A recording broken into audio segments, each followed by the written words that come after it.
आपने कभी ऐसे रिसोर्स के बारे में सुना है जो ह्यूमन सिविलाइजेशन को चलाते हैं या फिर जो हमारी डेली लाइफ्स और इंडस्ट्रीज को चलाते हैं? तो फ्रेंड्स, वो रिसोर्स है एनर्जी। और बाकी सारे एनर्जीज में से इलेक्ट्रिकल एनर्जी या पावर एनर्जी का बहुत ही क्रिटिकल पार्ट है। इलेक्ट्रिसिटी के बिना हम अपनी लाइफ भी इमेजिन नहीं कर सकते। सो आज हम एक ऐसे ही इंजीनियरिंग के बारे में बात करेंगे और वो है electrical engineering. Hello and welcome back to career talk series by Maa foundation. आज के इस वीडियो में हम जानेंगे इलेक्ट्रिकल इंजीनियरिंग के बारे में। इलेक्ट्रिकल इंजीनियरिंग की एक इम्पॉर्टेंट ब्रांच है। ये फील्ड आपको इलेक्ट्रॉनिक्स में और इलेक्ट्रिसिटी प्रोवाइड करने वाले किसी भी इक्विपमेंट में एक्सीलेंस गेन करने में हेल्प करेगी। नीच ऑफ वर्क। इलेक्ट्रिकल इंजीनियर ऐसे स्पेशलिस्ट होते हैं जो वेरियस इक्विपमेंट को डिजाइन, डेवलप, टेस्ट, मैन्युफैक्चर और मेंटेन करते हैं। ये इंजीनियर्स डिवाइसेस और सिस्टम को प्रोसेस भी करते हैं जो इलेक्ट्रिकल पावर या इलेक्ट्रोमैग्नेट से चलते हैं। इलेक्ट्रिकल इंजीनियर डिवाइसेस और इक्विपमेंट को प्रोडक्ट के मेंटेनेंस और क्वालिटी को भी चेक करके इम्प्रूव और डेवलप करते हैं। इसके अलावा इलेक्ट्रिकल इंजीनियर्स पावर प्लांट्स और न्यू टेक्नोलॉजी को बनाते हैं ताकि पावर हार्नेस और डिस्ट्रीब्यूट हो सके। वो टेलीकम्युनिकेशंस, प्लेटफॉर्म्स और डिलीवरी सिस्टम्स भी बनाते हैं। हाउसेस, ऑफिसेज और म्यूनिसिपल बिल्डिंग्स को पावर और लाइटिंग भी देते हैं। कंप्यूटर और अदर टूल्स के इलेक्ट्रॉनिक कंपोनेंट्स को भी वही बनाते हैं। फ्यूचर में इलेक्ट्रिकल इंजीनियरिंग में जिन एरियाज में काम करना होगा वो एरियाज हैं faster and more efficient wireless charging systems, new types of electric cars, the next generation of solar technology for a greener power system. How to become an electrical engineer. Electrical engineer बनने के लिए आपको 12 PCM science के साथ करना होगा। उसके बाद JEE एंट्रेंस एग्जाम क्वालिफाई करके BE या BTech का कोर्स भी किया जा सकता है जो कि 4 इयर्स का बैचलर्स कोर्स है। और आप जिस स्टेट में हो उसका एंट्रेंस भी आपको क्लियर करना होगा। जैसे अगर आप गुजरात में है तो गुजकैट और महाराष्ट्र में है तो MHCET। इसके अलावा आप 10th के बाद 3 इयर्स का डिप्लोमा भी कर सकते हैं। और अगर आप डिग्री करना चाहें तो डिप्लोमा के बाद D2D यानी डिप्लोमा टू डिग्री भी कर सकते हैं जो कि 3 इयर्स का कोर्स है।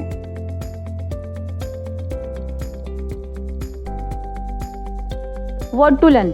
बेसिकली इलेक्ट्रिकल इंजीनियरिंग का सिलेबस आपको इस फील्ड के सब्जेक्ट मैटर की अलग अलग पहलुओं की थियोरेटिकल और प्रैक्टिकल नॉलेज भी देता है।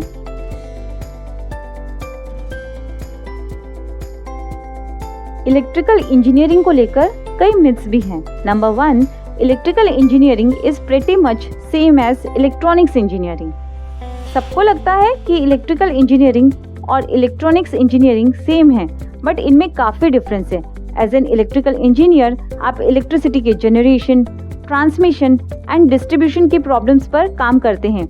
ये एक्चुअली इलेक्ट्रिसिटी से कंसर्न है, जबकि इलेक्ट्रॉनिक इंजीनियर का काम है प्रोग्रामिंग, डिजाइनिंग और इलेक्ट्रॉनिक आइटम्स का fabrication. Number 2, all electrical engineer do the same thing. Electrical field में सारे लोग लाइनमैन की तरह काम नहीं करते।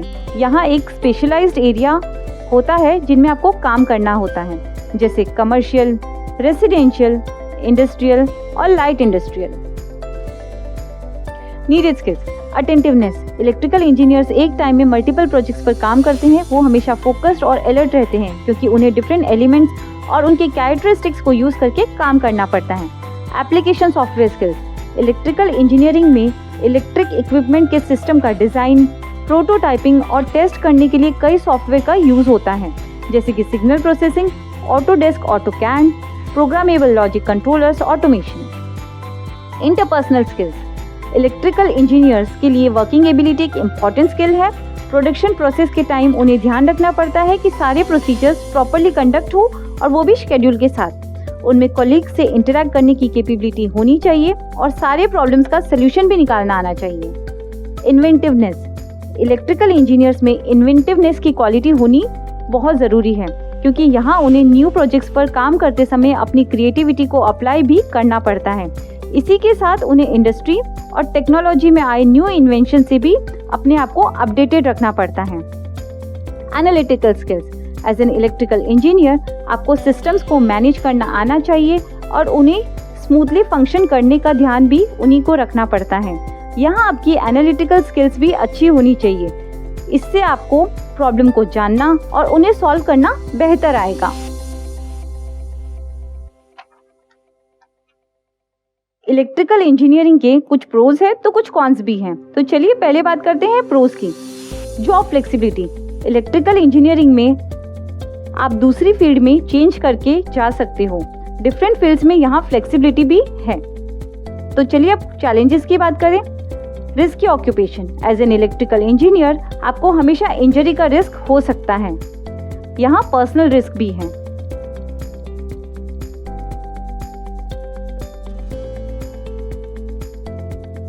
Job opportunities. इलेक्ट्रिकल इंजीनियर्स के लिए बहुत सारी जॉब अपॉर्चुनिटीज हैं।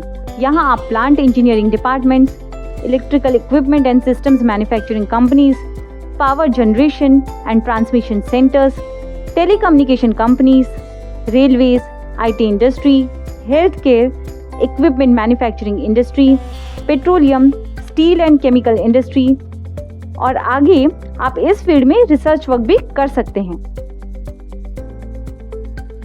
अब आप अपनी स्क्रीन पर इस सेक्टर के मेजर नेशनल प्लेयर्स देख सकते हैं। अब आप अपनी स्क्रीन पर इस सेक्टर के मेजर इंटरनेशनल प्लेयर्स देख सकते हैं। तो चलिए पूरे वीडियो को सम अप करते हैं। इलेक्ट्रिकल इंजीनियरिंग अब अपने इवॉल्विंग स्टेज पर है और अब इलेक्ट्रिकल इंजीनियरिंग में बहुत कुछ सॉफ्टवेयर और ऑटोमेशन पर हो रहा है। इस प्रोफेशन की ग्रोथ मेनली साइंटिफिक और टेक्निकल सर्विस फर्म्स में है। टेक्नोलॉजी के स्पीडी इनोवेशन से रिसर्च एंड डेवलपमेंट में इलेक्ट्रिकल इंजीनियर्स की डिमांड भी बढ़ रही है और automating various processes and consumer products के असिस्टेंस से मार्केट में इलेक्ट्रिकल इंजीनियर्स की डिमांड बढ़ती ही रहेगी। For more information on electrical engineering, visit our website, link of which is given in description, and do check our channel for more such videos. Thank you.